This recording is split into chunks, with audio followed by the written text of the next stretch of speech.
జగన్ ఒక జలగ లాంటి వ్యక్తి. సైలెంట్ గా ఇక్కడున్న గన్నవరం పోర్ట్, కృష్ణపట్నం పోర్ట్ కొట్టేశాడు. దాంట్లో వాటాలు పెట్టుకున్నాడు. ఇప్పుడు ఏకంగా ఆ పోర్టులు మూసేదానికి ప్రయత్నిస్తున్నాడు తల్లి. కృష్ణపట్నం పోర్ట్ మూసేశారు తల్లి. దానివల్ల 10,000 మంది కార్మికులు రోడ్డు పైన పడ్డారు.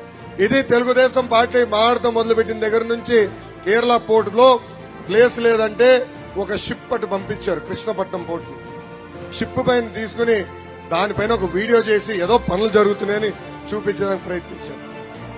కానీ అక్కడున్న కార్మికులు బయటకు వచ్చి పోరాడారు గనక ఆ వాస్తవాలన్నీ బయటపడే పరిస్థితి. ఇదే పరిస్థితి రేపు మన గంగవరం పోర్టు కూడా రాబోతుంది. అందుకే ప్రజలందరూ అప్రమత్తంగా ఉండాలా.